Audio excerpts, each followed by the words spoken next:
tudo bem?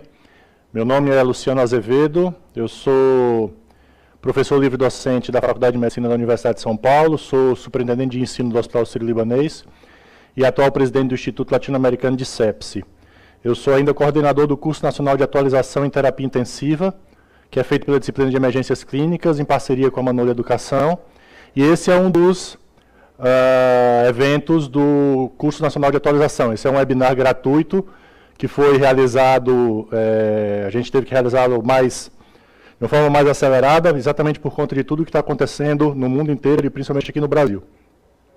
Então hoje a gente vai discutir o manejo clínico do paciente grave com doença por SARS-CoV-2 ou Covid-19, né, a doença causada pelo coronavírus.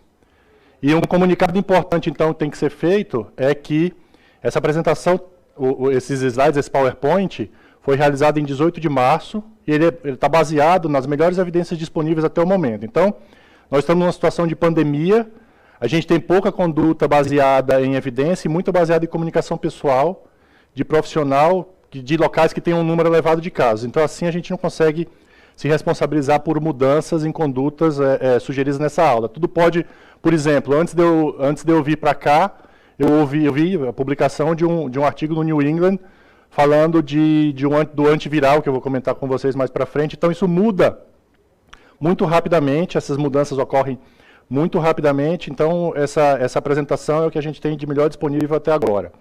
Eu tenho postado muita coisa nas redes sociais, então se vocês seguirem a gente lá nas redes sociais, vocês vão ver muitas atualizações em relação a não só a Covid, mas também a terapia intensiva de maneira geral. Tá? O que a gente tem, o que aconteceu? Né? Essa aqui é Wuhan, é uma cidade de 10 milhões de habitantes, que fica da região central, centro-leste da China, e foi aí que tudo começou. Né? Então, Wuhan, ela tem um mercado de frutos do mar, onde também se vendem animais vivos, e esse mercado ele foi descrito como o local onde surgiu, foi identificado como o local de onde apareceu, de onde se disseminou a Covid-19. Então, além de ser um mercado de frutos do mar, é um mercado também onde se vende animais vivos e os cientistas conseguiram traçar a história toda da epidemia a partir de frequentadores desse local.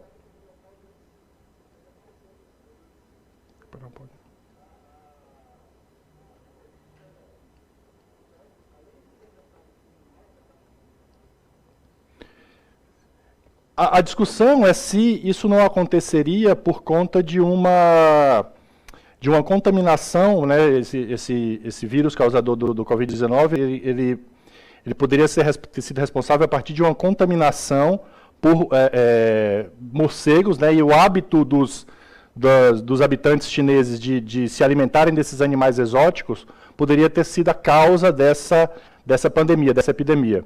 Então isso foi evoluindo até que se descreveu como um coronavírus, né? Os coronavírus são agentes causadores de infecções em animais, alguns também podem causar infecções em seres humanos, e isso foi descrito, né? Esse coronavírus tem uma semelhança muito grande com o coronavírus causador da síndrome da SARS, né? Aquele quadro viral descrito há alguns anos atrás.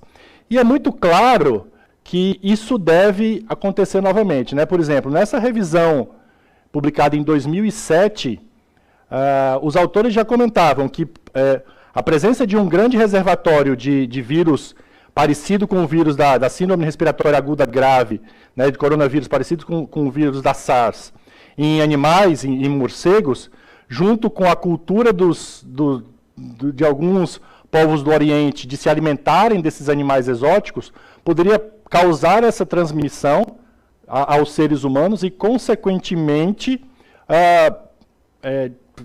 surgirem novos casos de doenças como essa. Então, o que ele fala aqui é que é uma bomba relógio. Então, é possível que a gente vai ter que se acostumar com situações como essa acontecendo no futuro. Então, a gente deve ter, como teve com a SARS, como teve com o vírus da síndrome do Oriente Médio, né, o da MERS, assim como tem a SARS-2, o coronavírus 2.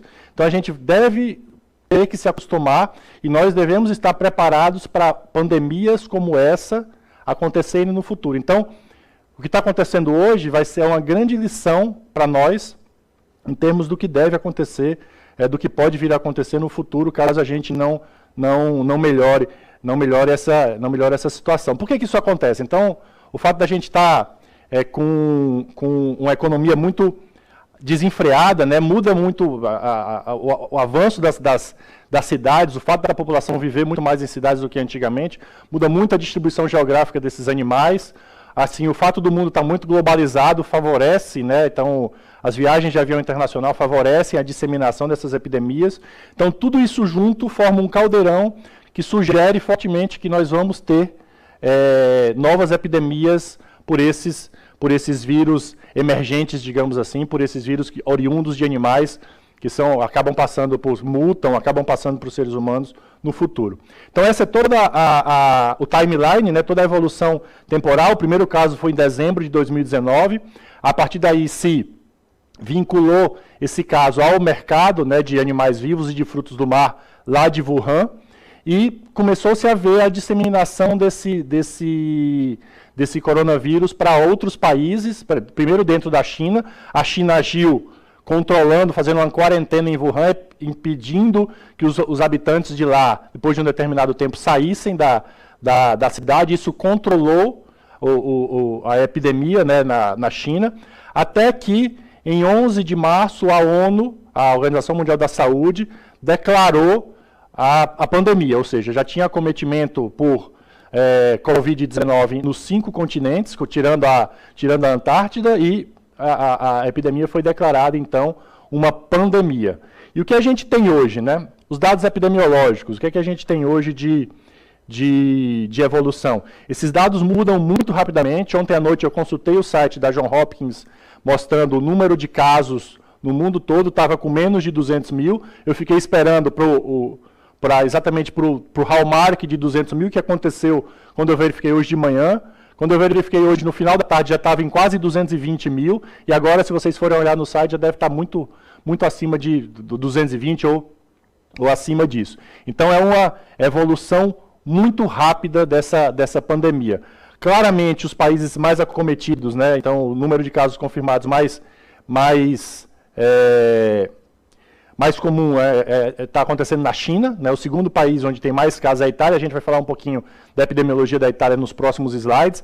Depois a gente tem o Irã, que tem 17 mil casos confirmados, mas como o Irã, assim como um pouco a China, é uma caixa preta, muito provavelmente eles têm um número muito maior de casos e o número de mortes também não deve condizer com o que é reportado, o número de mortes real não deve condizer com o que é reportado nesses sites. Então a gente realmente deve ter uma situação muito significativa em vários lugares do mundo. Só para vocês verem, vocês viram que a Itália tinha, em dia 18 de março, no slide anterior, a Itália tinha 31 mil casos. Quando esse slide foi produzido, dia 15 de março, a Itália tinha 22 mil casos, ou seja, a Itália avançou 10 mil casos em apenas 3 dias. Um avanço muito significativo, apesar das medidas de quarentena que estão sendo realizadas lá na Itália. Essas medidas de quarentena fizeram com que, pela primeira vez em vários dias, o número de casos da Itália novos diminuísse de um dia para o outro. Então, isso sugere que o isolamento social, as medidas de manter as pessoas em casa, né, o afastamento social e a própria medida de quarentena tem reduzido a velocidade de crescimento dessa epidemia, que, por muito tempo, ela tem sido exponencial em quase todos ou em todos os lugares que estão sendo acometidos. Então, um dado importante da Itália, né, dia 15 de março, 22 mil casos. Um dado super significativo, que é mais importante ainda para a gente, é o número de profissionais de saúde acometidos pela Covid-19. Então, são 2 mil profissionais de saúde. Claro que aqui não dá para discriminar quantos tiveram transmissão comunitária, quantos tiveram transmissão intra-hospitalar, mas isso nos fala a favor muito significativamente de algo que eu vou comentar no final da aula, que é a importância da proteção que nós temos que ter enquanto profissionais de saúde em relação ao ao surgimento da doença, né? Ao risco que a gente tem de se contaminar pela doença. Claramente é uma doença que acomete mais indivíduos acima de 60, 65 anos ou aqueles com comorbidades significativas, mas vejam ainda que 25% dos casos acomete pacientes até 50 anos de idade. Então, 75% os idosos, né, ou acima de 50 anos, pelo menos, e 25% os indivíduos abaixo de 50 anos. Eu não consegui ter, eu até pedi aos meus amigos italianos, ter a informação do percentual de pacientes na unidade de terapia intensiva por faixa etária, que seria interessante para a gente ver se a gravidade dos doentes acompanha essa distribuição de faixa etária, mas eles não puderam me dar porque eles estavam submetendo a um periódico internacional, então, por questões de confidencialidade, eles não puderam me passar isso. Mas eles me disseram que, assim como é descrito nos Estados Unidos, que também está com um número de casos elevado, e mesmo no Brasil, também ocorrem formas graves dessa condição em indivíduos jovens, e não necessariamente só com comorbidades. Mesmo indivíduos jovens sem comorbidades também podem ter formas graves da Covid-19. Vejam que 25% dos casos, ou 30% dos casos, né, da Itália são considerados graves ou críticos. Né? Então, não está muito bem clara essa discriminação, mas 70% dos casos italianos são leves, assim como os dados da China, que consideram 75% a 80% dos casos com sintomas leves ou oligossintomáticos ou praticamente assintomáticos, e um grupo grande de doentes, 5% dos doentes, na casuística chinesa, é internado na unidade de terapia intensiva. De todo modo, quando a gente fala de taxa de fatalidade, ela realmente acomete mais os indivíduos mais idosos. Então, quem falece por conta do Covid-19 é principalmente a população acima de 60 anos, ou os indivíduos mais jovens do que essa faixa etária com alguma comorbidade. Vejam que acima de 90 anos, por exemplo, ou acima de 80 anos, a mortalidade é por volta de 20%, enquanto que em indivíduos de 40 a 49 anos praticamente não tem mortalidade, e em crianças, felizmente, a mortalidade é nula. Né? Isso para os dados italianos, que claramente têm uma epidemiologia muito significativa em termos de mortalidade. São 30, em termos de número de casos, em termos de mortalidade, são 30 mil casos na Itália, agora, na data de hoje. Então, realmente, a gente tem um dado bastante importante em relação a isso. Agora, foi publicado agora, ontem ou hoje, os primeiros dados americanos de maior monta, 4 mil doentes na revista do CDC, e desses 4 mil doentes também uma característica muito semelhante ao resto do mundo. Né? Um acometimento quase muito pequeno de crianças e com nenhuma mortalidade, e uma mortalidade maior também em indivíduos acima dos 50, principalmente acima dos 60 anos de idade. Então, é uma doença cuja letalidade, cuja mortalidade é muito significativa acima dos 60 anos, mas que também pode acometer indivíduos mais jovens e também indivíduos mais jovens com gravidade. Aqui essas pessoas geralmente têm uma reserva funcional maior e conseguem se adaptar a um quadro clínico tão grave assim. Então, quando a gente fala de prevenção da importância do isolamento, muita gente tem comentado: ah, mas eu não sou grupo de risco, eu não preciso me isolar.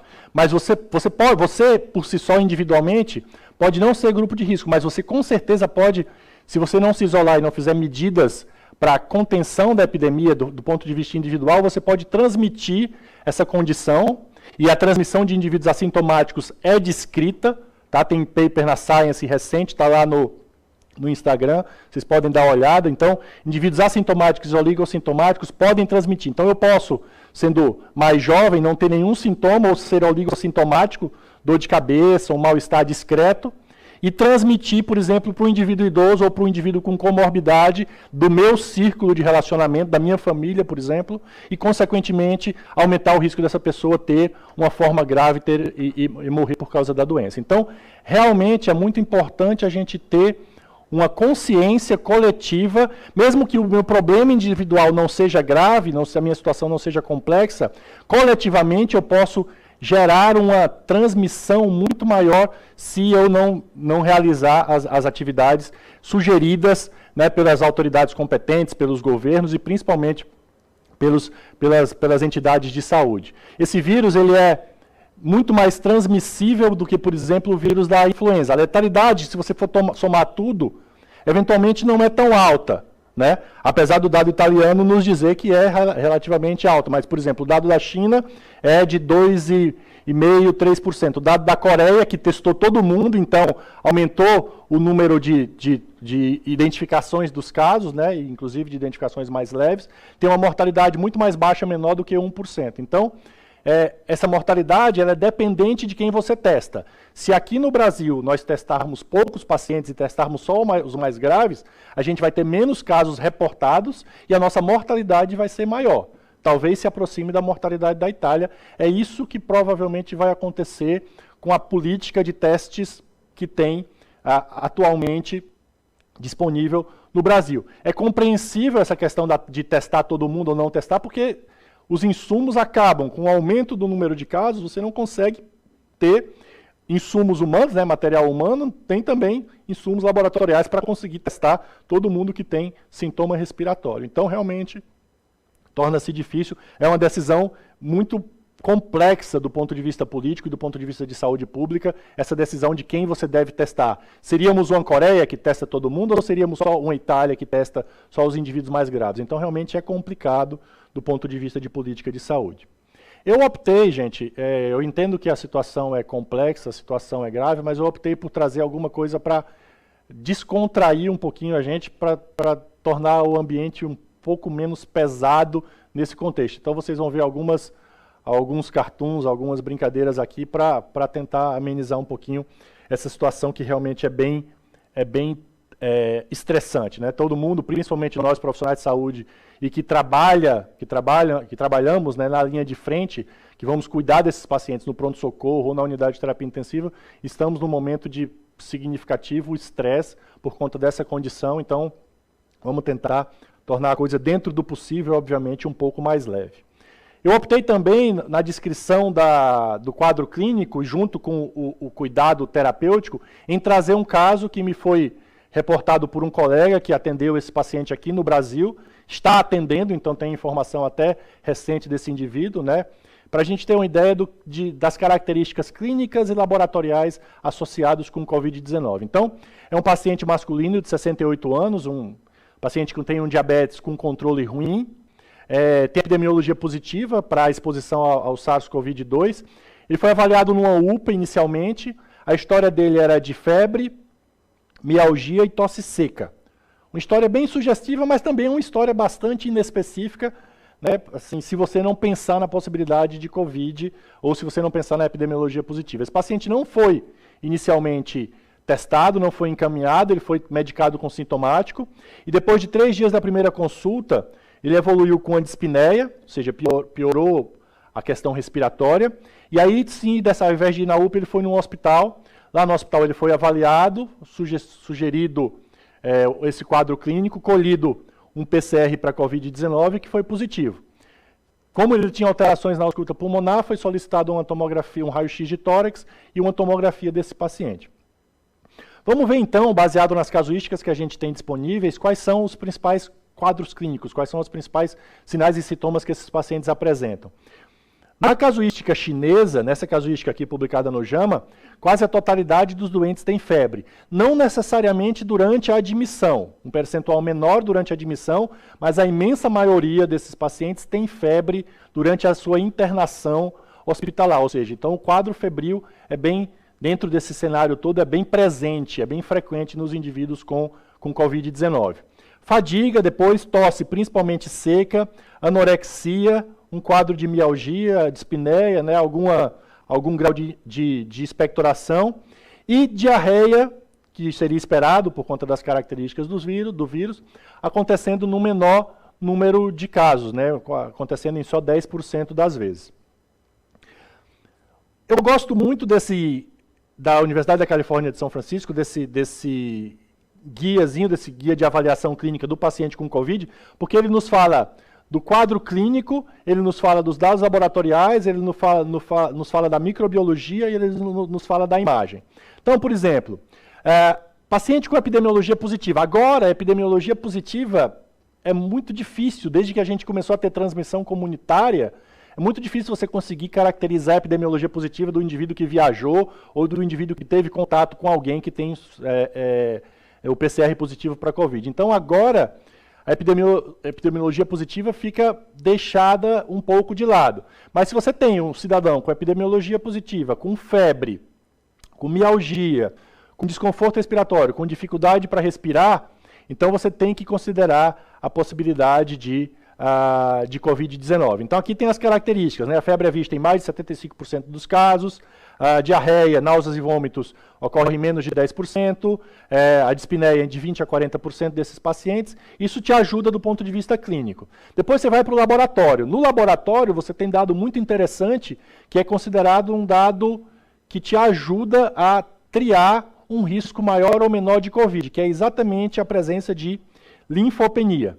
Então, esses indivíduos têm linfopenia, eles têm proteína C reativa aumentada e a imensa maioria não tem procalcitonina aumentada. A procalcitonina deles ocorre alta em só 5,5% das vezes, enquanto, por exemplo, a proteína C reativa aumentada, ela está presente em 70%, 80% dos casos. Então, o que é que a gente colhe? Colhe o hemograma, para ver se ele tem leucopenia e principalmente linfopenia, colhe enzimas hepáticas, porque você pode ter alteração das enzimas hepáticas, também é descrito nessa casuística, além dos exames de função renal habituais, né, eletrólitos, etc. E você pode colher, se você tiver disponível, uma proteína C reativa e uma procalcitonina, que também vão te ajudar nessa avaliação. Um outro dado comum também nesses pacientes é plaquetopenia. A gente vai falar mais para frente, eles podem ter disfunção de coagulação, dedímero aumentado, aumento de risco de coagulação intravascular disseminada, aumento de episódios trombóticos, etc.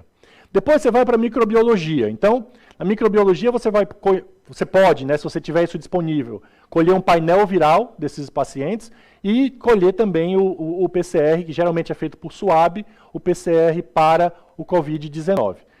Vale salientar que um primeiro PCR negativo para a Covid-19 pode ser um falso negativo. O indivíduo pode ter Covid-19 e ele só positivar alguns dias depois, principalmente se você coletou muito cedo, né? Principalmente quando o indivíduo tem pouco sintoma ou tem nenhum sintoma. Então, um exame negativo não necessariamente exclui o risco desse paciente vir a positivar esse exame depois. Ah, Luciano, mas eu estou num cenário, eu estou no interior, eu estou numa cidade mais afastada e eu não tenho o PCR positivo. Por exemplo, na região norte é em Belém, né, que o laboratório de referência. Você pode colher de forma privada em alguns lugares, mas claro, nem todo lugar faz e obviamente de forma privada o custo pode ser maior. O que é que eu faço? Se você tem um quadro clínico positivo com essas características, por exemplo, com linfopenia, e você consegue fazer um raio-x, ou melhor ainda, uma tomografia, e a tomografia tem um aspecto que eu vou mostrar para vocês aqui, isso tem trabalho sugerindo que o valor preditivo para a identificação do COVID nesses pacientes é muito próximo do valor preditivo positivo do próprio PCR, da reação em cadeia de polimerase. Tá? Então, a história clínica, o fato de ter o contato epidemiológico e a tomografia com os sinais que eu vou mostrar para vocês, sugerem fortemente, e o paciente tem que ser tratado como Covid-19, a suspeita clínica é alta, você tem que fazer todos os procedimentos adequados para tratar esse paciente como Covid-19, pelo fato dele ter um risco aumentado e pelo fato de você não ter o diagnóstico disponível para esses indivíduos. Tá? E do ponto de vista de imagem, você pode... raio-x é recomendado para todos os pacientes, até para excluir outros perfis, né, de infecção, consolidação, etc., que é menos comum no COVID, principalmente na fase inicial, e a tomografia é o exame, digamos, para identificar o padrão que é clássico do COVID-19, é descrito na maior parte das séries desses indivíduos. Um dado interessante é esse estudo do Lancet, que mostrou a evolução clínica desses pacientes, típica, né, o quadro típico, claro que isso aqui é um exemplo, mas o quadro típico desses pacientes seria mais ou menos assim. Né? Então, por exemplo, o sobrevivente começa com 4, 5, 6 dias de febre, aí ele desenvolve dispneia, aqui é o momento onde ele muitas vezes é internado na unidade de terapia intensiva, Aí, por volta do 9º, 10º dia, ele desenvolve sepse ou desenvolve síndrome do desconforto respiratório agudo. Então, isso seria uma evolução típica desses pacientes. Claro que se o indivíduo tem comorbidade, isso pode, por exemplo, ou é muito idoso, isso pode ser acelerado, mas uma evolução típica seria o que é descrita nesse estudo. Os doentes que permanecem em ventilação mecânica, o tempo de ventilação mecânica desses pacientes, em média, é de 14 a 21 dias, ou seja, é uma ventilação mecânica prolongada na maior parte das casuísticas. Então, realmente é um quadro clínico pulmonar que demora para recuperar. A gente não tem ainda informação, obviamente, de longo prazo, a epidemia começou agora, em janeiro, né, de forma mais significativa, mas é muito possível que esses pacientes evoluam a longo prazo com as características que a gente sabe de evolução da síndrome do desconforto respiratório agudo de longa duração. O raio-x, muitas vezes ele não nos ajuda muito, a tomografia é melhor, mas você pode ver algum grau de infiltrado com a evolução da doença que esses pacientes apresentam, né? Mas ele realmente não tem aquele papel, né? Aquela característica que a gente vê na pneumonia, por exemplo, bacteriana, aquela condensação, aquela consolidação, eventualmente até aquela hepatização do parênquima pulmonar que a gente vê na bactéria, você vê menos aqui no Covid-19. Porque isso é bem sugestivo do ponto de vista tomográfico, né? Essa é a tomografia do paciente do caso clínico. Então a gente pediu, o médico que estava atendendo pediu o raio-x, não é esse, o raio-x obviamente é da literatura, mas a tomografia é do paciente que a gente está vendo na história clínica, no nosso caso clínico. A imagem não está boa porque ela foi gravada a partir da tela do computador, mas vejam que interessante as características bem sugestivas do Covid, né? Então, as características principais, tem um próximo slide que eu vou mostrar isso baseado na literatura, mas são infiltrado em vidro fosco, né? Infiltrado em vidro despolido, que começa a formar área de condensação, mas que principalmente tem uma característica importante, que é o fato dele ser periférico, né? Vejam aqui que ele é muito mais periférico, é muito mais subpleural. Eu não sou especialista em tomografia, não sou pneumologista, sou intensivista, mas esse perfil da tomografia dos pacientes com Covid-19 é bem característico, é descrito em todas as séries, né? Então, todas as séries, por exemplo, série feita no Radiology, e com a evolução do quadro, vejam como o pulmão vai se comprometendo significativamente desse paciente. É isso que, por exemplo, esse artigo publicado na Radiology, né, o artigo chinês, demonstrou. Então, veja como é bem parecido com o que eu mostrei para vocês na tomografia, né? Um aspecto subpleural, um aspecto periférico da lesão, o infiltrado em vidro fosco e algumas áreas de condensação também que começam a aparecer nesses pacientes. Então, esse é o aspecto clássico que, juntamente com a epidemiologia e com um quadro clínico positivo, muitas vezes você tem que tratar esse paciente como suspeito, se você não tiver o PCR disponível, e você tem que fazer precaução de isolamento para esse indivíduo, precaução de contato, etc., precaução de gotícula e aerosol, até o final da internação, se você não tiver como positivá-lo, porque você não tem um PCR, por exemplo, disponível para esse paciente. Os chineses fizeram ultrassonografia também, para comparar com a tomografia. Então dá para ver que alguns achados ultrassonográficos se replicam com os dados tomográficos desses pacientes. Então, espessamento pleural, presença de linha B confluente, as consolidações subpleurais também são características do ultrassom. Então, se você não tem a tomografia disponível e se você tem um ultrassonografista bom de ultrassom pulmonar, ele pode fazer essa análise e encontrar essa correspondência que essa carta aqui do Intensive Care Medicine publicou, sugerindo que existe uma alteração típica, né, dos pacientes com Covid-19, que pode ser vista pela ultrassonografia e pela tomografia. Aquele mesmo estudo que mostrou aquele raio-x que eu identifiquei para vocês, é um estudo de autópsia, né? Então veja os achados patológicos de um indivíduo, um caso clínico de Covid-19 com síndrome de desconforto respiratório. Então tem algumas características bem sugestivas da síndrome de desconforto. Então tem membrana hialina, né? A síndrome da membrana hialina claramente descrita. Tem um infiltrado inflamatório muito significativo, composto principalmente de linfócitos. Então, realmente, esses pacientes têm uma síndrome de desconforto respiratório agudo. Isso é claro por conta das suas alterações de hipoxemia, por conta das suas alterações, mas não tem aquelas alterações que a gente costuma ver de forma muito significativa na síndrome do desconforto respiratório agudo, que a gente está mais habituado. Por exemplo, aquelas alterações de colapso muito significativo, principalmente em área gravidade dependente, não é tão claro isso aqui na síndrome do desconforto respiratório agudo causada pelo Covid-19. Como é que evoluiu o nosso doente, então? Então, a gente já falou do quadro clínico, exame clínico e dado laboratorial, achado radiológico, raio-x e tomografia, correlação com o ultrassom, só que o nosso paciente continua evoluindo. De novo, é um caso clínico real, isso realmente aconteceu com esse paciente. Ele foi identificado dispneia, instalada uma saturação periférica baixa, foi instalada então a máscara reservatório 7 litros por minuto, ele melhorou inicialmente, melhorou da hipoxemia, começou a saturar melhor, porém ele evoluiu com dispneia, mais importante, com sinais de fadiga e insuficiência respiratória. Quais são as possíveis opções de tratamento nesse cenário que o paciente pode receber? Classicamente, o indivíduo com insuficiência respiratória e infiltrado pulmonar no raio-x, hipoxemia, dispneia, etc., poderia receber um trial de ventilação não invasiva, um teste, um período de ventilação não invasiva para ver, eventualmente, a melhora clínica dele.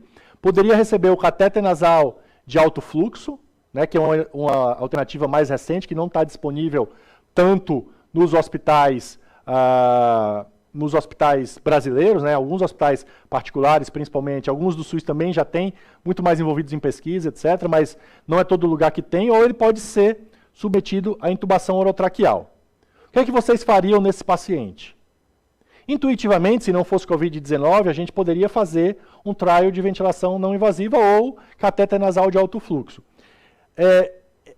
Porém, isso não é o que é descrito habitualmente como primeira opção para esses indivíduos com Covid-19. A insuficiência respiratória aguda que esses pacientes apresentam é classicamente descrita como sendo uma hipoxemia grave. Nas fases iniciais, eles não têm uma hipercapnia significativa e eles têm uma complacência pulmonar em relação às SARAs habituais, a síndrome de desconfortos habituais, que a gente está acostumado a receber na unidade de terapia intensiva, a complacência pulmonar deles não é tão ruim.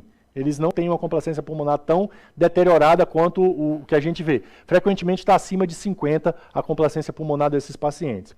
Esse estudo mostrou algumas características do ponto de vista gasométrico desses pacientes com Covid-19. Então, por exemplo, esses pacientes são indivíduos internados na unidade de terapia intensiva, não é um número grande, são 36 pacientes, mas vejam aqui que eles têm um pH 7,43, um PCO2 que, como eu disse, não tem hipercapnia tão grande, eles podem desenvolver hipercapnia numa fase mais tardia, quando eles fadigam, é isso que os italianos, por exemplo, têm descrito em relação às características de troca gasosa desses pacientes, mas eles têm sim uma relação PO2 e FO2 bastante comprometida. 136 é a mediana de PO2 e FO2 que esses pacientes apresentam durante esse episódio de insuficiência respiratória. Então, o grande comprometimento orgânico do ponto de vista de disfunção de múltiplos órgãos desses pacientes é a insuficiência respiratória. É nisso que a gente tem que focar. Eles podem ter outras disfunções, como todo doente grave, mas a imensa maioria vai morrer de insuficiência respiratória, alguns de dano cardíaco, a gente vai falar daqui a pouquinho,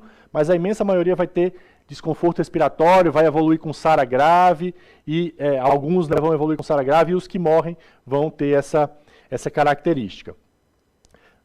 O que é que, por exemplo, a AMIB e a Abramed e a AMB sugerem como aporte de oxigênio para esses pacientes com a Covid-19 que têm insuficiência respiratória? Se eles têm hipoxemia, definida aqui como uma saturação de oxigênio periférica menor do que 94%, e se eles têm sinais de insuficiência respiratória aguda ou esforço ventilatório significativos, a AMIB e a Abramed sugerem já intubar esses cidadãos. Tá? A gente vai explicar por quê daqui a pouquinho, nos próximos slides. Se, porém, eles não têm sinais graves de insuficiência respiratória, mas têm uma gasometria arterial e ar ambiente com algumas características, com faixas de PO2 significativas, Se, por exemplo, tem um PaO2 acima de 75 em ar ambiente, você pode colocar um catéter nasal nele, segundo a recomendação da AMIB e da Abramed, até 6 litros por minuto.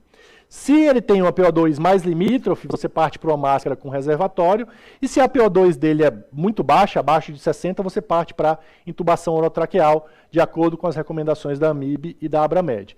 Por que partir, então, para a intubação orotraqueal dentro daquela evolução do caso clínico que eu comentei? Existe uma descrição muito episódica na literatura que tanto a ventilação não invasiva quanto o catéter nasal de alto fluxo podem estar associados à dispersão de aerosol no quarto. Essa dispersão de aerosol pode facilitar a contaminação da equipe de saúde que está cuidando desses pacientes. O vírus ele fica no aerosol por várias horas. Tem um estudo no New England publicado, uma letra no New England publicado há 2 dias atrás, mostrando isso. Ele pode estar, no material ele fica durante 24, 48 horas, né, nos objetos inanimados, e no aerosol ele pode ficar por várias horas. Então, esses procedimentos, por disseminarem muito aerosol, podem causar um aumento do risco de contaminação da equipe. Por isso, por exemplo, a Abramed e a AMIB não recomendam você fazer nem catéter nasal de alto fluxo, nem ventilação não invasiva.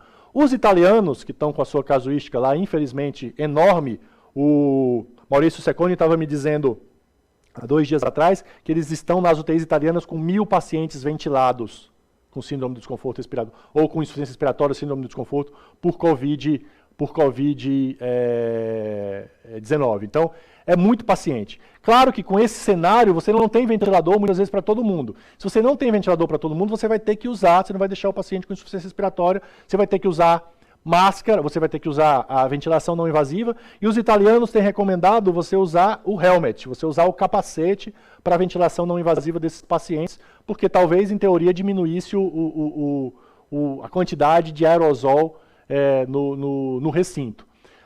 A grande verdade é, se você não tem ventilador disponível para todo mundo e você vai ter que usar a ventilação não invasiva, dobre os seus cuidados de precaução, as suas precauções, com o risco de contaminação por aerosol dos indivíduos que estão na linha de frente, no cuidado desses pacientes, na terapia intensiva ou na sala de emergência. Bom, o paciente evoluiu, né, ele piorou, não tem indicação, ou não deveria se usar alto fluxo ou ventilação não invasiva, devemos partir para a intubação orotraqueal desses pacientes. Então, a intubação orotraqueal é um dos procedimentos que mais vai gerar o risco de aerosolização, porque ele vai eventualmente tossir, você não deveria, mas eventualmente você vai precisar fazer ventilação com ambu, com bolsa, válvula, máscara, e tudo isso gera aerosol. Então, alguns pontos têm que ser muito bem identificados nesse contexto que você vai precisar intubar um indivíduo com Covid-19. Então, eu gosto muito, tem vários infográficos na internet, eu gosto desse aqui porque ele está bem detalhado, foi feito por um hospital de Hong Kong e traduzido para o português pelo pessoal do FOAMED e da Abramed. Então, tem toda uma preparação muito significativa que eu vou elencar os principais pontos para vocês aqui. Você tem que fazer, obviamente, o seu equipamento completo de proteção pessoal, de aerosol, eu vou mostrar para vocês qual deve ser esse equipamento. Não é festa, intubação de um paciente com Covid-19 não tem que ter estudante de medicina, interno, não tem que ter nem residente, tem que ser o médico mais experimentado, o melhor cara de via aérea que você tiver para intubar esse paciente, com talvez no máximo uma pessoa a mais ou 2, o enfermeiro para dar a medicação e o fisioterapeuta para fazer os procedimentos de via aérea para te ajudar. 3 pessoas no máximo, isso tem que ser planejado com a equipe antecipadamente, né? Então, preparação de droga, tudo isso tem que ser feito muito antes do procedimento de intubação desses indivíduos. Então, restringe a equipe presente nos procedimentos geradores de aerosol. Conecte um filtro viral e bacteriano no circuito e no ambu, se você for usar o ambu, que não é recomendado. Então, evite usar o dispositivo bolsa, válvula, máscara nesses pacientes. Avaliação meticulosa das vias aéreas, isso é super importante para reduzir o tempo de intubação. Use sistemas fechados de aspiração e considere fortemente, claro, nem todo hospital tem, mas nos que tiverem, use a videolaringoscopia, porque é uma forma de você ficar um pouco mais afastado, quem vai fazer o procedimento ficar um pouco mais afastado dos doentes. Os italianos, e eu já vi recomendação também do Brasil, nesses procedimentos onde há o risco maior de aerosol, eles sugerem, além da máscara N95, que já está aqui, vocês estão vendo aqui, é a máscara que eu vou falar para vocês daqui a pouquinho, além da N95, eles sugerem você colocar uma máscara cirúrgica por cima da N95 como uma proteção adicional. Isso, é claro, é opinião de especialista, a gente não vai ter nenhuma evidência que sugira que isso é melhor do que simplesmente a N95, mas num cenário onde a gente pode ter o uso de N95 por vários dias, por escassez desses equipamentos de proteção individual, desses EPIs, talvez a gente precise realmente adaptar máscaras cirúrgicas e fazer duplas máscaras nesses procedimentos geradores de aerosol. Então, durante a intubação, papéis bem estabelecidos, comunicação em alta fechada, repetir, tudo isso para garantir que o procedimento seja feito o mais rapidamente possível, com a maior segurança possível para a equipe e o menor risco da equipe se contaminar, né, ou de acontecer algum evento adverso, alguma questão inadvertida durante esse procedimento. Então, o manejo das vias aéreas deve ser realizado pelo médico mais experiente. Utilize sequência rápida de intubação. Então, alguns recomendam ketamina, alguns recomendam lidocaína, ou ketamina e lidocaína, também está descrito, e sequência rápida de intubação com bloqueador neuromuscular, né, para realizar o procedimento o mais rápido possível e evitar que esse paciente, por exemplo, tussa, né, garantir o bloqueio neuromuscular para evitar tosse. Pressão cricoide é discutível, tem gente que sugere que você deva fazer, outros sugerem que você não deva fazer, porque isso pode estimular, por exemplo, a tosse desses pacientes. E aí existe depois, né, ventile apenas depois do cuff ser insuflado. A recomendação, que não está aqui, é de você não usar o esteto para avaliar se está no local o tubo, mas usar a capnografia, exatamente para evitar de você ficar muito perto do paciente durante esse procedimento. Evite desconexões desnecessárias do circuito e, se for necessário desconectar, utilize equipamento de proteção individual e clampeie o tubo desse paciente para garantir que ele não tenha uma dispersão menor de aerosol. E o resto é o habitual de desparamentação e retirada de equipamento de proteção individual. Então, seguindo no nosso caso, do nosso doente, ele foi intubado, seguindo todos esses preceitos recomendados. Depois a gente vai falar dos equipamentos que devem ser usados ou não. Na gasometria pré-tubo, ele tinha um PO2 de 64, um PaCO2 já elevado e um pH 7,1. A complacência pulmonar estava um pouco baixa, mas dentro de um valor confortável, digamos assim. Ele evoluiu com choque, foi iniciada então a noradrenalina dose baixa. Quais são os ajustes ventilatórios iniciais então que esses pacientes devem receber? Eu gosto muito dessa escada, né, que é de um consenso francês do Annals of Intensive Care Medicine, publicado recentemente, que ele fala que, de acordo com a gravidade da síndrome do desconforto respiratório agudo, esses pacientes devem receber algumas opções terapêuticas do ponto de vista de abordagem ventilatória ou mesmo de outras estratégias importantes. Então, começar com volume corrente por volta de 6 ml por quilo de peso corpóreo predito, uma frequência respiratória até 35 incursões respiratórias por minuto. Tá? Alguns guidelines, por exemplo, da OMS, sugerem que você pode chegar até 8 ml por quilo de volume corrente. A pressão de platô menor do que 30 centímetros de água, o habitual para a síndrome do desconforto respiratório. Com a piora da síndrome do desconforto respiratório, abaixo de 200 ou principalmente abaixo de 150, a evolução habitual, aumento dos níveis de PIP para melhorar a oxigenação, bloqueador neuromuscular e posição prona, e se tiver hipoxemia muito grave, o uso de ECMO. A gente vai falar um pouquinho de bloqueador neuromuscular, na verdade a gente vai falar de todas essas abordagens rapidamente, mas existem algumas discussões e alguns aspectos específicos do COVID que vale a pena ser mencionado. Então, nesse caso clínico, que o colega que está atendendo esse doente me reportou, foi o seguinte: volume corrente de 4,5 ml por quilo, frequência respiratória de 35, eles ajustaram o PIP inicialmente por volta de 8 centímetros de água, talvez ele devesse ter até recebido um PIP um pouquinho maior, né? Por exemplo, os italianos, eu vou comentar nos próximos slides, eles deixam um PIP mais alto, 12, 13, meio empírico também. Quando ele foi intubado, nessa fase inicial, ele tinha um PO2 e FO2 de 82 milímetros de mercúrio e uma pressão sistólica de artéria pulmonar de 80 milímetros de mercúrio. Os colegas viraram o paciente, colocaram ele em posição prona e começaram o NO inalatório 10 ppm. É descrito que você pode usar NO inalatório desses pacientes. Teria um efeito na vasculatura pulmonar significativo e talvez também um efeito anti-inflamatório pulmonar. O fato é que ele melhora a troca gasosa, né? Vocês vão ver que o doente melhorou efetivamente a troca gasosa. Não se sabe se foi a prona ou se foi o NO, mas ele melhorou a troca gasosa. E é descrito, principalmente para o NO, que ao longo de 24, 48 horas você começa a ter uma perda do efeito benéfico do NO na pressão pulmonar e também na troca gasosa desses pacientes. Então ele ficou em prona por 18 horas, mais o NO. Isso fez a PO2-FO2 dele melhorar para 130 e pouco, com FO2 ainda de 80%, já que eles tinham ajustado o PIP para 11 centímetros de água e a pressão sistólica de artéria pulmonar do paciente tinha caído para 55 milímetros de mercúrio. Ele estava recebendo nessa hora, NORA 0,21 microgramas por quilo por minuto. Os colegas deram Rocefin, ceftriaxona e claritromicina para esse paciente. Se você for olhar as casuísticas, na casuística chinesa, por exemplo, 80 e poucos % dos pacientes receberam antibiótico terapia, mesmo sendo uma pneumonia inicialmente, pelo menos, de origem viral. Então é discutível se você deve associar a antibiótico terapia, principalmente no início, para esses pacientes ou não. O fato é que a imensa maioria dos pacientes acaba recebendo por conta de co-infecção bacteriana, etc. Ninguém sabe muito bem como é que se comporta o risco de co-infecção bacteriana. As casuísticas que avaliaram isso sugeriram que é relativamente baixo, mas estava todo mundo com antibiótico mesmo, então é complicado de você conseguir identificar qualquer coisa.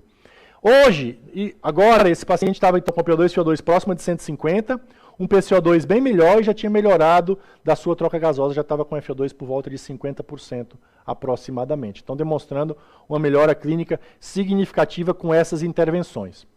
Ajuste de PIP. Pessoal, o ajuste de PIP nesses indivíduos, ele segue mais ou menos o sugerido pelo tratamento da síndrome do desconforto respiratório agudo. Então, SARA moderada a grave, né, o PIP mais alto é indicado para esse cenário, principalmente PO2-FO2 abaixo de 150. Os italianos, empiricamente, têm usado um PIP de 13 a 15 centímetros de água, na imensa maioria dos doentes tem ficado com esse número. A OMS, no seu guideline, sugere que a gente use a tabela do estudo do ARSNet. Então, é uma tabela que você vai aumentando o PIP de acordo com a FO2 do paciente para um alvo de saturação periférica por volta de 90% ou uma PO2 do sangue arterial por volta de 55 a 80 milímetros de mercúrio. Então, são essas as sugestões dos guidelines. Claro que tem sugestões diferentes nos diversos guidelines, né? Então, mas essa é uma sugestão feita pela OMS e também de acordo com a casuística dos diversos serviços que estão atendendo esses doentes. A prona. A prona está indicada também para síndrome de desconforto respiratório agudo mais grave, né, pelo menos 150 de PO2 e FO2. Os espanhóis eles têm feito 5 dias de prona na sequência. Os estudos sugerem que você não precisa fazer essa prona programada. Você poderia fazer prona e ver a resposta do doente. Se o doente melhorou, eventualmente você pode não proná-lo no dia seguinte e ver a resposta dele. O importante é que você tenha 16 a 20 horas por dia, mais ou menos, de prona, que é mais ou menos o que os grupos italiano e espanhol estão fazendo. E muitos brasileiros, né, já tem paciente com síndrome de desconforto respiratório agudo em UTIs de São Paulo, por Covid-19, pelo menos suspeito, não todos totalmente confirmados, mas que estão sendo submetidos à posição prona, como o nosso paciente aqui do nosso caso clínico. De maneira geral, esses pacientes respondem bem à posição prona quando você realiza de acordo com essas características que eu comentei aqui com vocês durante a aula. Bloqueador neuromuscular. É discutível a sua utilização. Um primeiro estudo mostrou benefício. O estudo Rose, publicado recentemente, não conseguiu demonstrar esse benefício claro do bloqueador neuromuscular. Então, por exemplo, o guideline da Organização Mundial da Saúde, que saiu recentemente, ele não recomenda você usar o bloqueador neuromuscular de rotina, só se você tiver uma condição mais refratária, com dissicronia, e você não consegue melhorar esse doente aumentando a sua sedação. então você usaria o bloqueador neuromuscular, ou você tem uma hipercapnia grave ou hipoxemia refratária.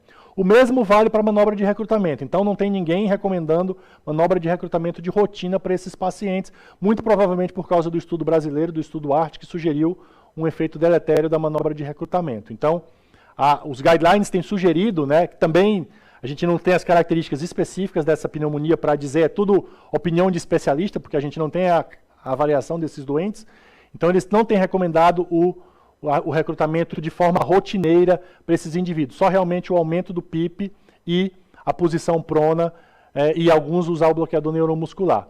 ECMO foi usado em muito poucos pacientes, exatamente porque eles têm um volume muito grande de indivíduos e muitos indivíduos idosos, onde você, numa situação de cenário meio trágico, meio de guerra, você tem que limitar os recursos, a ECMO é um recurso caro, né? Então isso tem sido limitado. A casuística chinesa usou oxigenação por membrana extracorpórea, que é a ECMO, em 3% dos doentes, então realmente é pouco utilizado, tem sido pouco utilizado nesse cenário. Talvez em outros países existam outros percentuais, mas por enquanto esse é o dado que a gente tem de utilização da oxigenação extracorpórea.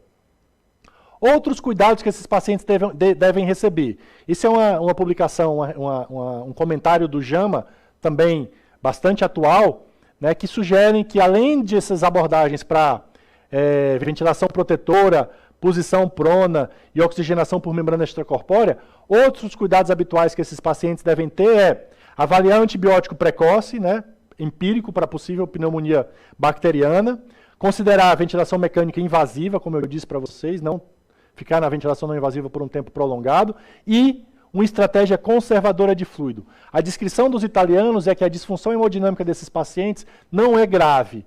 A imensa maioria das vezes eles conseguem se sustentar com a noradrenalina em dose baixa, que é só muitas vezes suficiente para ajustar a hemodinâmica porque esses pacientes estão recebendo sedação. Então tentem evitar o excessivo aporte hídrico para esses pacientes, para vocês não piorarem a evolução pulmonar deles, acabar mantendo-os por um tempo mais longo no ventilador mecânico. E o restante é modificações do cuidado crítico usual, né? Então, tentar manter uma distância de pelo menos 2 metros entre os pacientes, claro que dentro do possível, né?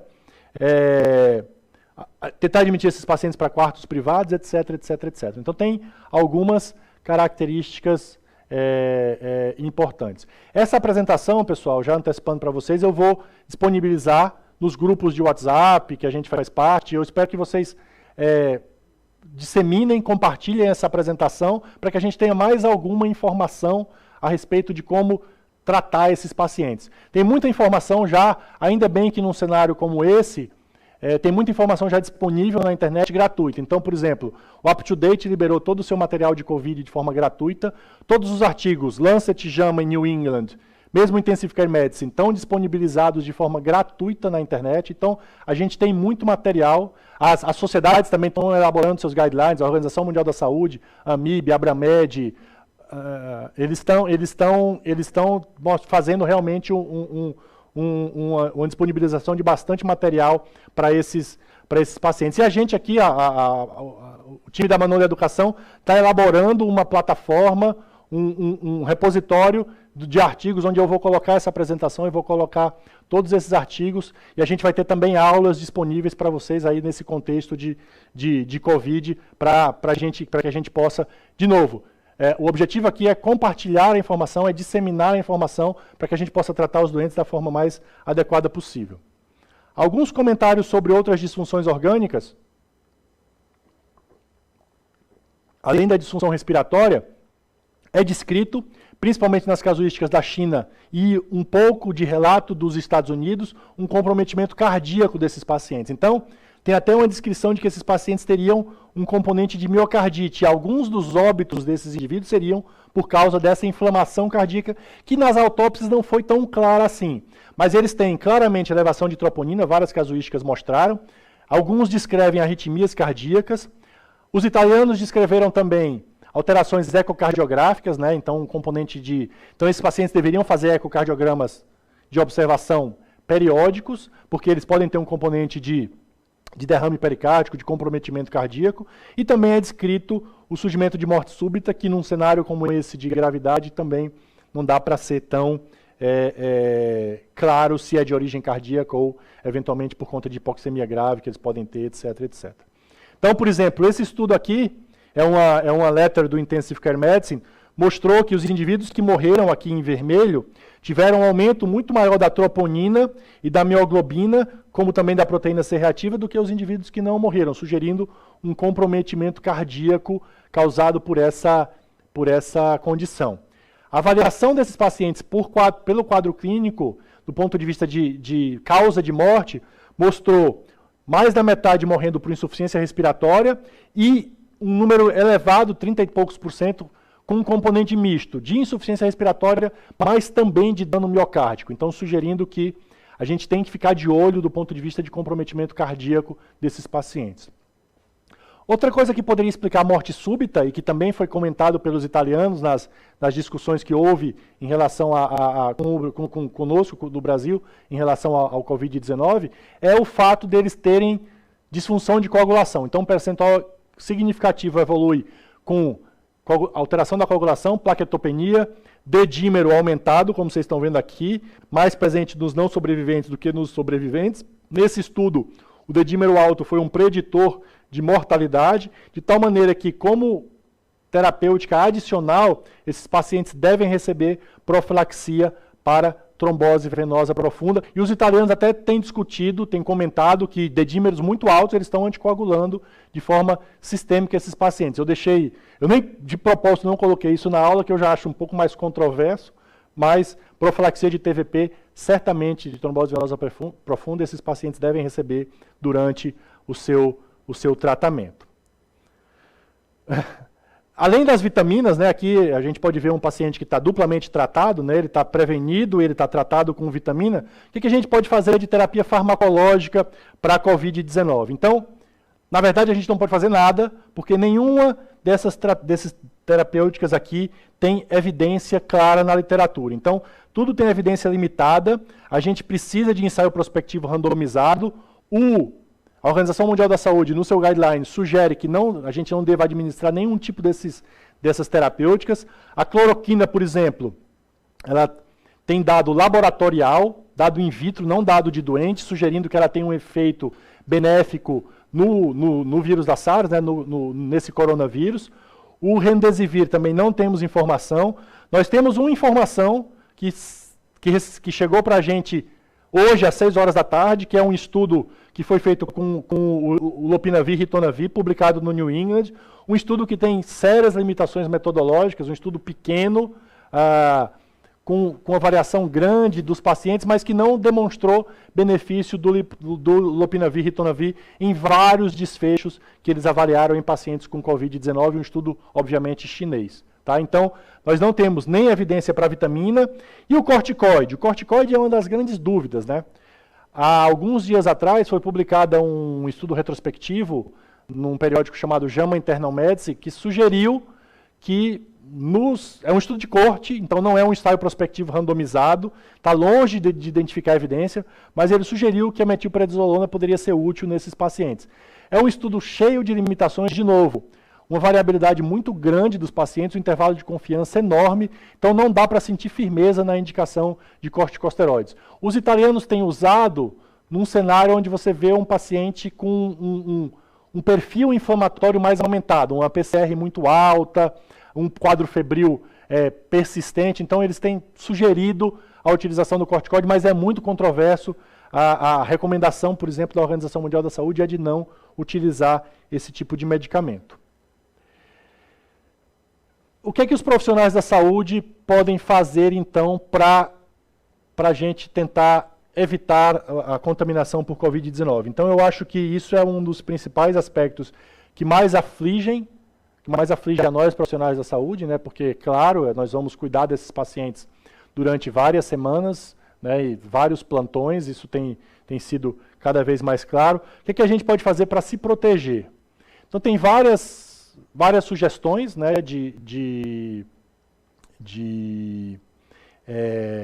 equipamentos de proteção individual, tá? Primeiro, a gente deve tentar colocar esses pacientes sempre em quarto com pressão negativa. Vai chegar um momento que isso não vai ser possível, porque o número de doentes vai ser muito maior do que a disponibilidade de leitos, então eles vão ter que ficar em leitos comuns e a gente tem que se proteger para tomarmos cuidado conosco e também tomarmos cuidado com as pessoas que são do nosso círculo, que são importantes para nós, para a gente não trazer essa contaminação para a nossa família, por exemplo. Então, a AMIB sugere algumas características, o tipo de proteção, né, e o momento que cada proteção deve ser feita para esses doentes.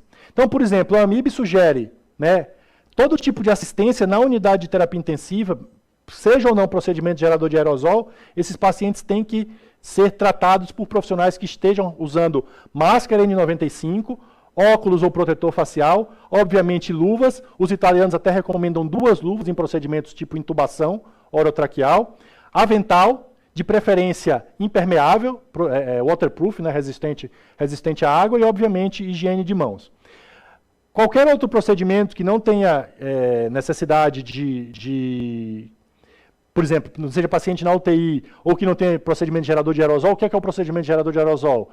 Broncoscopia, intubação orotraqueal, reanimação cardiopulmonar, tudo isso tem que ser tratado com esse tipo de proteção que eu vou mostrar daqui a pouquinho. Se não for se for um atendimento comum de um paciente no pronto-socorro, de um paciente no ambulatório, você pode usar máscara cirúrgica, porque isso não está gerando aerosol. Essa é a recomendação da AMIB e de outras entidades que sugeriram guidelines para esses pacientes. Essa é a recomendação, por exemplo, do CDC. Então, como é que deveria estar um profissional de saúde que cuida desse indivíduo? Luvas, né? Um par, alguns estão sugerindo até 2 pares para procedimentos mais invasivos. Óculos ou a proteção facial, que eu vou mostrar no próximo slide. A máscara N95, né? Aí surge uma pergunta importante. E o avental, claro. Surge uma pergunta importante. Quanto tempo depois eu desprezo a minha máscara N95 do meu cuidado? Claro que se eu tiver algum tipo de vazamento de secreção, ou espirrou sangue, espirrou gotícula, etc., na máscara N95 eu tenho que desprezar imediatamente. Tá? A verdade, a recomendação é que ela seja uso único ou, no máximo, por poucas utilizações.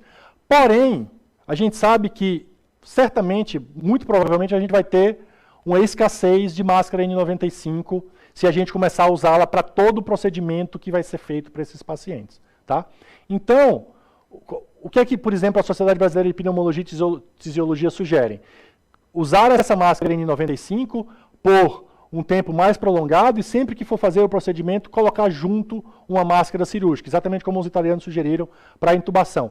Exatamente para você tentar proteger um pouco mais a N95 e aumentar o seu tempo de utilização, que aí poderia ser de vários dias. Mas, de novo, não há evidência nenhuma para garantir a acurácia dessas medidas. Né? Idealmente, a gente deveria usar a N95 no máximo por um plantão, por poucas horas para o atendimento desses pacientes. Porque ela também satura, né, e começa a ter um risco maior.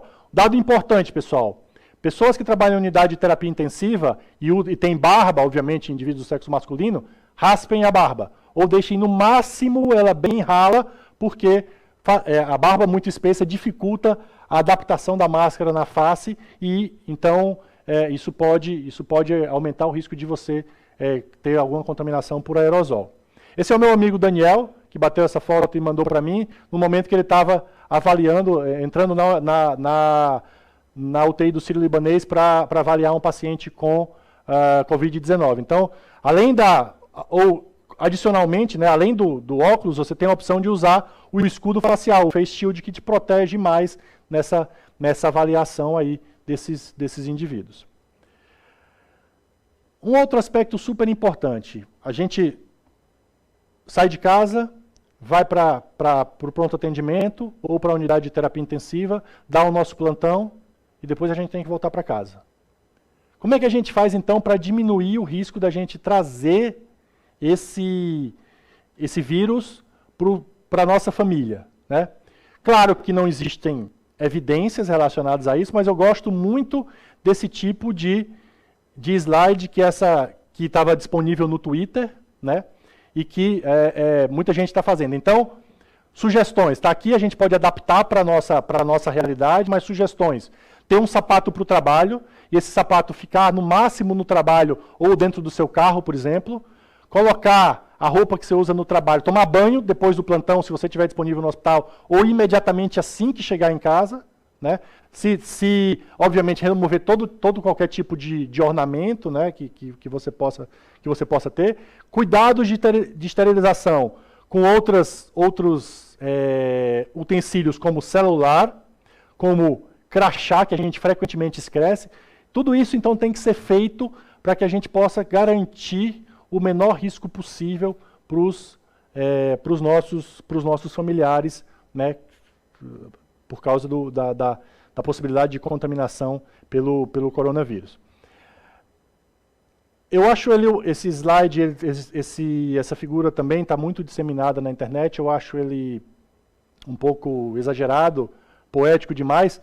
Então, o meu comentário é o seguinte, por mais que ele considere a gente como heróis, e nós vamos ser realmente considerados como heróis nesse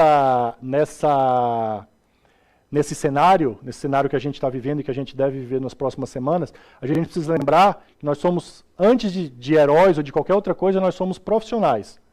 Nós somos profissionais da saúde e nós vamos cuidar desses pacientes com o zelo que a gente cuida habitualmente, mas tomando precauções excessivas ou precauções adequadas, além do habitual, para que a gente não tenha o risco de desenvolver,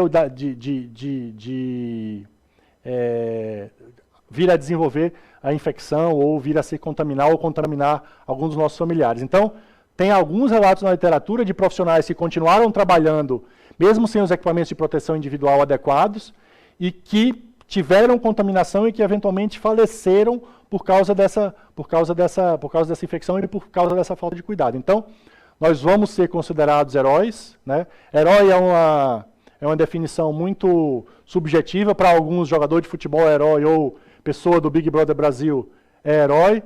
Os profissionais de saúde, nesse caso, vão ser considerados heróis, mas a gente precisa lembrar que, antes de ser herói, a gente é profissional, tem que tomar conta dos doentes com o zelo e com o cuidado.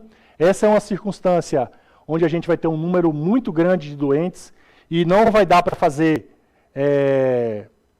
não vai dar para ter filigrana do cuidado. A gente tem que fazer o cuidado habitual e bem feito. Então, se a gente fizer o cuidado habitual e bem feito, que a gente já sabe fazer, não tem nenhum grande mistério. Esses pacientes vão se recuperar. O grande mistério aqui é que a gente tem que cuidar deles, de forma que a gente não se exponha a nós e aos nossos familiares da menor maneira possível. Para finalizar, até como uma forma de agradecimento à Manolo e Educação para difundir as nossas atividades de ensino da disciplina de emergências clínicas do Hospital das Clínicas da USP, em parceria com a Manolo e Educação, eu queria falar rapidamente para vocês sobre os nossos cursos de atualização. Então, a gente tem 2 cursos de atualização em terapia intensiva, que já estão no seu 15º ano. Então, eles ensinam de forma muito adequada como cuidar do paciente grave. A gente tem um primeiro curso que se chama Princípios, que é um curso voltado mais para estudantes ou para profissionais da área da saúde que não tenham tanto contato com terapia intensiva. Então, intensivista talvez já saiba a maior parte das coisas que vão ser discutidas aqui, né, mas é sempre bom como um refreshment. Então, esse é o nosso curso Princípios, que começa agora em abril.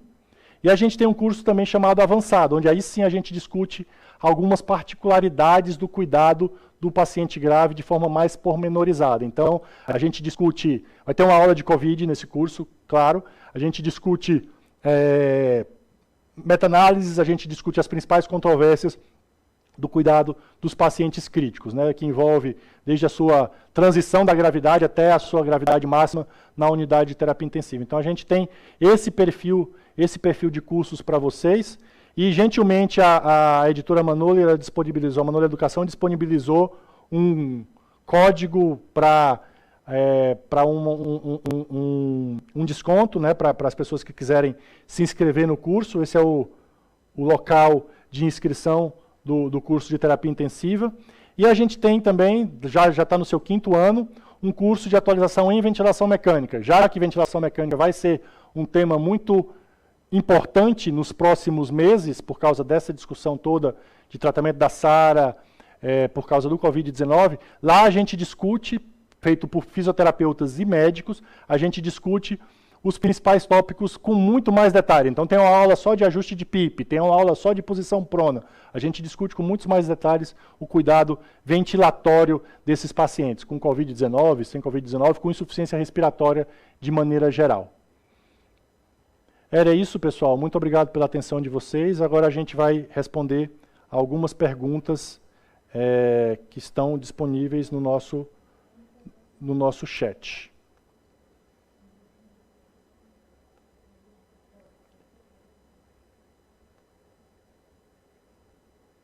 Vamos ver se a gente tem... os comentários aqui da Sandra, heróis não, profissionais comprometidos. Gerardo Tomás, muito obrigado, foi excelente. Excelente aula, obrigado, doutor. Deixa eu ver se a gente tem alguma pergunta aqui mais significativa do ponto de vista de discussão. Tá bom.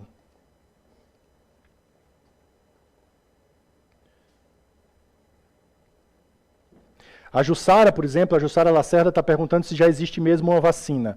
Já está em uso em seres humanos, qual a resposta obtida e tem sido satisfatória a resposta? Existem vacinas em testes, em seres humanos já, mas isso demora, a gente não vai ter essa vacina para essa epidemia. O que provavelmente vai acontecer do ponto de vista epidemiológico?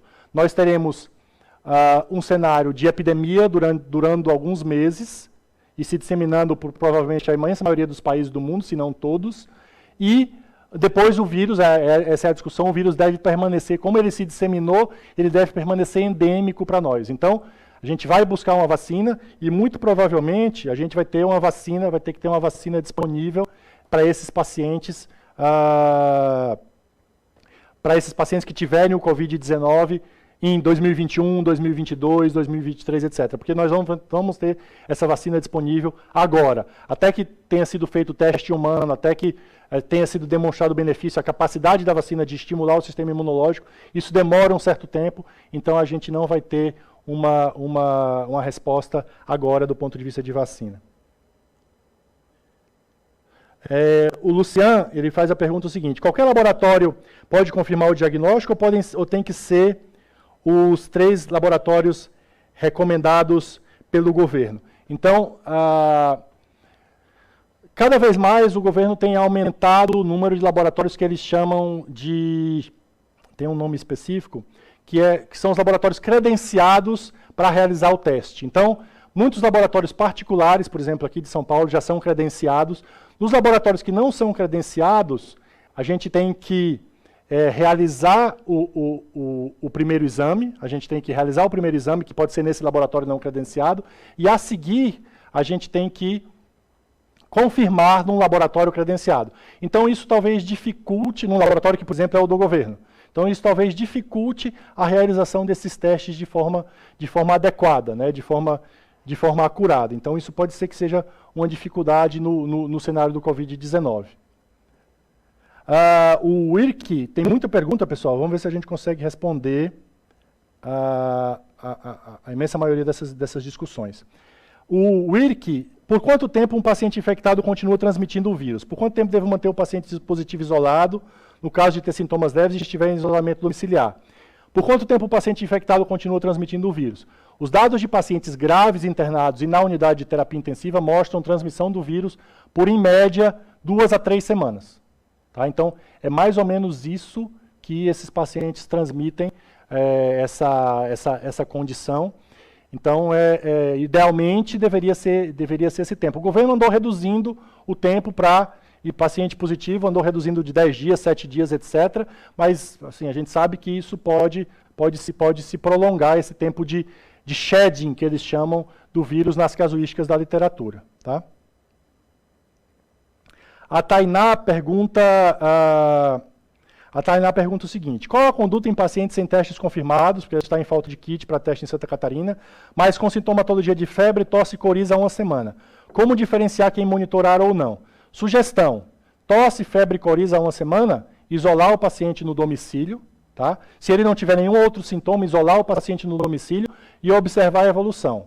Se melhorar, isolar esse paciente por 10 dias, 14 dias no domicílio e observar a evolução. Se melhorar, ok, nada a fazer. Se piorar, o que seria piora? É ele demonstrando piora da febre, piora do quadro clínico, piora da evolução, dispneia, aí, eventualmente, medir a saturação de oxigênio, demonstrar uma dessaturação de oxigênio, e aí, se você conseguir identificar isso, levá-lo imediatamente ao hospital. É uma forma de a gente conseguir, entre aspas, driblar a dificuldade de realização do teste para o Covid-19. Laura, para intubação precoce ou não em paciente com suspeita ou confirmação de Covid-19, alguma mudança na terapia sedativa? Ketamina, etomidato? Então, ketamina e etomidato são discutíveis, são discutidos nos guidelines, você pode utilizar tanto ketamina como etomidato. O importante da intubação, o agente da intubação não é tão importante assim, o que você vai fazer, né? Então, pode usar ketamina, alguns sugerem associar também lidocaína, como eu comentei, mas o que é importante é você usar o bloqueador neuromuscular e fazer a sequência rápida de intubação. É isso que, pela descrição de todos os guidelines, parece fazer diferença em termos de liberação de aerosóis para esses pacientes. Camila, lopinavir e ritonavir, tem indicação ou não, de fato? Por enquanto não tem indicação, não tem evidência, alguns lugares estão usando meio que em desespero de causa, assim como a cloroquina, né, relevante ou empírico também, totalmente empírico, não tem dado em doente. Eu sei que tem estudos em andamento na China com cloroquina, mas enquanto isso não sai, a gente não pode usar. Esse, apesar de ser um cenário grave, pessoal, não adianta a gente ficar usando terapias que não têm comprovação clara, porque essas terapias, elas não foram usadas, lopinavir, ritonavir, cloroquina, mesmo remdesivir, nada disso foi usado no cenário de um paciente na unidade de terapia intensiva com insuficiência respiratória, disfunção de múltiplos órgãos, etc. Então a gente não sabe como isso interage no dia a dia. Então, isso deve ser feito no cenário de estudos clínicos e depois a evidência transposta para o cenário da terapia intensiva habitual. UTI 2014. Nada sobre IECA, bloqueador do receptor da angiotensina e do ibuprofeno. Foi só uma hipótese que não tem confirmação. Eu escrevi sobre isso há alguns dias atrás no Insta. É uma hipótese, é uma carta baseada em estudos in vitro, claro, mas é uma carta publicada no Lancet, sugerindo que tanto ibuprofeno, quanto o inibidor da ECA, quanto o inibidor da receptor da angiotensina, poderiam ser deletérios a esses pacientes, porque o vírus usa o receptor da enzima conversora de angiotensina para entrar na célula. E os pacientes que tomam esses medicamentos podem ter um nível aumentado de receptor. Então, mecanisticamente, faria sentido você ter um aumento do risco de ter mais vírus entrando na célula por causa do aumento dos receptores. Mas isso está longe de ser comprovado em estudos clínicos, não tem nada que sugira essa associação, tá? Tanto é que, por exemplo, a Sociedade Europeia de Cardiologia e a Sociedade Brasileira de Cardiologia lançaram comunicados sugerindo que os pacientes não devam retirar o seu IECA ou o seu inibidor do receptor da angiotensina do seu tratamento habitual. Douglas, houve melhora ao utilizar a sequência rápida para intubação? A gente não tem como saber, né, se existe melhora nesse perfil de pacientes especificamente. Quando faz a sequência rápida, o objetivo é intubar o indivíduo o mais rápido possível e também evitar que ele tussa, evitar que ele gere aerosol. Toda tossida que esse paciente dá ou ventilação com ambu pode gerar aerosol no ambiente. Gerar aerosol no ambiente aumenta o risco de contaminação da equipe e, consequentemente, aumenta a chance dos profissionais de saúde adquirirem esse vírus. Lucas Bassetti, e oseltamivir? Também não há indicação, tá? O oseltamivir é uma medicação indicada para pacientes com influenza. Então, o que alguns cenários, alguns lugares têm feito? Dado o oseltamivir, enquanto não sai o PCR para COVID. Uma vez que o PCR para COVID é positivo e a pesquisa de influenza é negativo, eles retiram o oseltamivir. Essa é uma sugestão de tratamento. Então, você pode usar o oseltamivir nesse cenário. O oseltamivir para o COVID não tem indicação, não há evidência que sugere, para o coronavírus não há evidência que sugere essa terapêutica. E a Ronilce pergunta como pode ter os cuidados com a ventilação prolongada. Essa é uma pergunta importante, a gente não sabe o que acontece com esses pacientes do ponto de vista de ventilação prolongada. A gente sabe só que, como eu disse na aula, eles demoram 14 a 21 dias na ventilação mecânica, o tempo em média, mediana, que esses pacientes ficam em ventilação é de 2 semanas. E aqui a gente tem que seguir os cuidados habituais do indivíduo em ventilação mecânica prolongada. Traqueostomia, não há descrição, tanto assim nesses pacientes.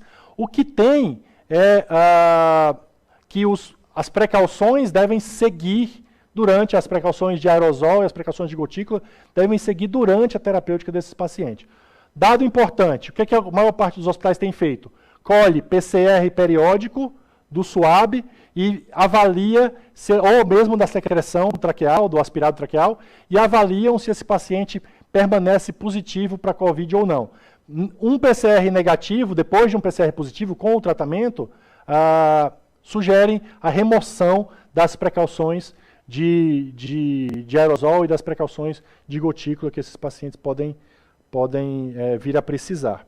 Deixa eu ver se tem mais alguma pergunta importante. Tem mais pergunta? Tem mais pergunta. O que não está faltando aqui é pergunta. Alessandra Araújo, alguma experiência com ventilação de alta frequência? Algum relato? Não lembro de relatos na literatura de ventilação de alta frequência. A recomendação dos guidelines de síndrome do desconforto respiratório agudo é não é recomendado não se utilizar ventilação de alta frequência, tá? Então, isso é super importante. Um comentário que vale a pena, não está perguntado aqui, mas um comentário que vale a pena sobre as crianças. Eu comentei que as crianças elas não têm mortalidade, mas elas têm um padrão, eu até publiquei isso também no Instagram, elas têm um padrão de doença muito parecido com os adultos. Né? Tem duas publicações, uma da Pediatrics e uma um preprint, né, que é um estudo que ainda não foi publicado, está em fase de avaliação no Lancet, mas já está disponível na internet, que dizem que o padrão de doença das crianças é muito parecido com o padrão de doença dos adultos. Eles têm, a imensa maioria, com sintomas leves ou assintomáticos, só identificados positivos pelo teste. Um número muito pequeno, menos de 5% nas casuísticas, são doentes mais críticos que precisam de unidade de terapia intensiva, mas em nenhuma dessas casuísticas você teve uma mortalidade significativa das crianças. Então as crianças, elas ficam doentes, isso é obviamente ruim, mas elas têm um padrão de doença muito melhor, ainda bem, do que os indivíduos adultos. Para quem não conseguiu assistir essa aula agora, ao vivo, ela vai estar disponível amanhã, à tarde, à noite, no YouTube da Manolha Educação. Então, de novo, a gente quer o máximo possível disseminar esse conhecimento sobre o Covid-19. Então, ela vai estar disponível. É importante que todo mundo compartilhe esse link, compartilhe essa aula para que a gente possa disponibilizar essa terapêutica. A gente vai estar, eu devo fazer uma live nos próximos dias para a gente discutir outras dúvidas que tenham surgido. Não vai dar tempo de responder todas as perguntas que surgiram aqui, então pode ser que surjam outras perguntas com a disseminação da aula e a disseminação dos slides. A gente vai fazer uma live nos próximos dias exatamente para discutir as principais dúvidas que vocês tiverem em relação ao manejo clínico dos pacientes com Covid-19, tá bom? Muito obrigado a todos, pessoal. Se cuidem e um grande abraço.